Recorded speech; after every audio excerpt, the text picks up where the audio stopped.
Assalamualaikum warahmatullahi wabarakatuh. Perkenalkan, nama saya Naila Zalia dari kelas 2D. Di sini saya akan menjelaskan materi tentang sejarah kerajaan di Indonesia. Selamat menyaksikan teman-teman. Apakah kalian tahu tentang sejarah di kerajaan Indonesia? Jadi, kerajaan di Indonesia merupakan bagian dari peradaban yang dimiliki oleh bangsa Indonesia.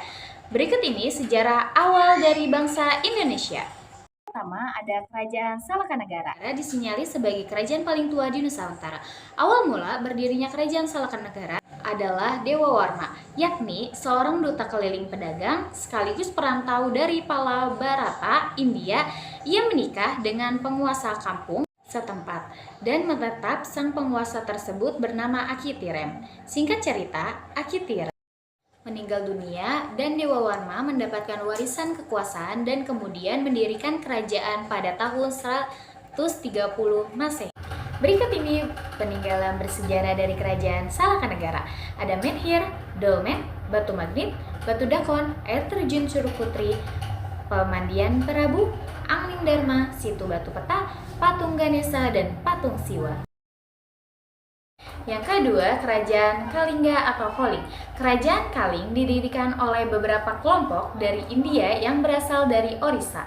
Mereka melarikan diri karena daerah Orissa dirusak oleh Maharaja Asoka. Kerajaan ini didirikan pada abad ke-6 sampai ke-7 Masehi dan memiliki pemimpin seorang ratu yang bernama Ratu Sima. Menurut sejarawan, Kerajaan Kalingga terletak di Jawa Tengah, di Kecamatan Kaling, sebelah utara Gunung Muria yang sekarang dekat dengan Kabupaten Pekalongan dan Kabupaten Jepara. Ibu kota dari Kerajaan Kalingga adalah Kaling atau Jepara.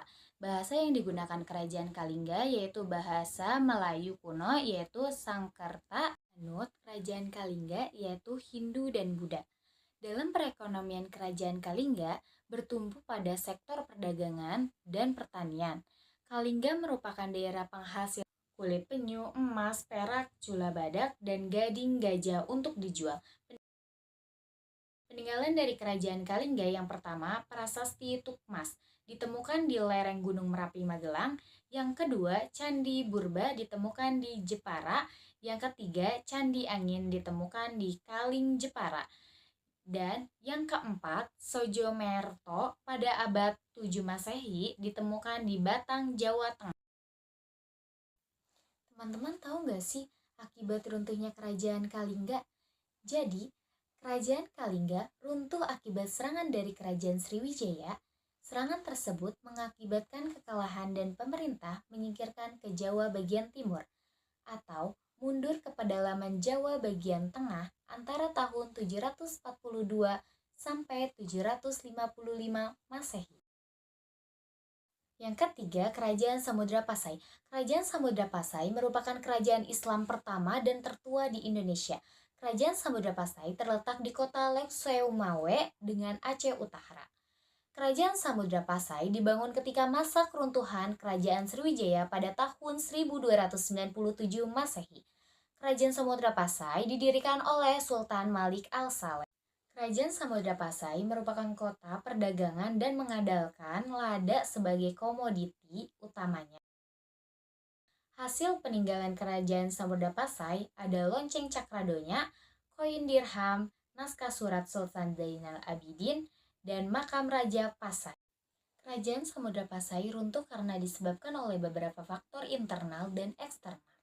Runtuh kerajaan tersebut berawal dari adanya peperangan antara samudra di kerajaan tersebut. 10 tahun kemudian, tepatnya pada tahun 1521 datang, bangsa Portugis Kerajaan Samudra Pasai. Kemudian ke Samudra Pasai diserang oleh bangsa Portugis. Yang keempat ada Kerajaan Singasari. Kerajaan Singasari didirikan pada tahun 1222 oleh Ken Arok di ibu kota Tumapel. Kini diperkirakan berada di Singasari, Malang. Sebelumnya, Tumapel berada di bawah kekuasaan Kerajaan Kediri yang dipimpin oleh Bupati Tunggul Amet. Nama resmi Kerajaan Singasari sebenarnya adalah Tumapel.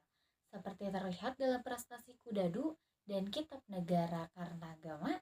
Namun, setelah Raja Wisnudharma mengangkat Kertanegara menjadi Yuwaraja pada tahun 1253, ibu kota kerajaan menjadi Singasari. Nama Singasari kemudian lebih populer daripada Tumapel. Sejarah tentang raja di kerajaan Singasari. Ada Ken Arok alias Raja Sang Amurwabhumi pada tahun 1222 sampai 1247. Ada Anusapati 1247 sampai 1249. Tohyaja pada tahun 1249 sampai 1250. Ranggawui alias Wisnuwardaha 1250 sampai 1272. Kertanegara pada tahun 1272 sampai 1209. Negara Kertagama. Ranggarajasa Sanggirinatapura pada tahun 1222 sampai 1227. Anusapati 1227 sampai 1248. Wisnuwardahamna pada tahun 1248 sampai 1254. Kartanagara pada tahun 1254 sampai 1292. Yang kelima, Kerajaan Singasari. Keadaan ekonomi Kerajaan Singasari pada masa pemerintah Kertanegara sudah mulai membaik dan makmur. Kerajaan Singasari mulai menyusun keadaan ekonominya sedikit demi sedikit dan berdampak pada politik di Kerajaan Singasari. Kerajaan Singasari pada masa pemerintahan Kertanegara menjadi kerajaan mempunyai armada perang yang kuat. Yang keenam ada Kesultanan Ternate. Kesultanan Ternate atau Kerajaan Gapi merupakan kerajaan Islam yang ada di Kabupaten Maluku. Kesultanan Ternate didirikan oleh Bab Maskur Malapo pada tahun 1257 Masehi. Adalah kerajaan Islam tertua di Nusantara. Berperan penting di kawasan timur Nusantara pada abad ke-13 hingga ke-16 Masehi. Dengan wilayah kekuasaan mencakup Maluku, Sulawesi, dan Filipina. Pemerintahan Sultan Bayyinullah memperluas Islam di Ternate dan Maluku. Kedatangan pertama orang Eropa, Ludovic Veteran, pada tahun 1511 disambut baik setelah wafatnya Sultan Bayyinullah pada tahun 1522. Portugis mulai ikut campur dalam pemerintahan Ternate, menyebabkan kemunduran kesultanan.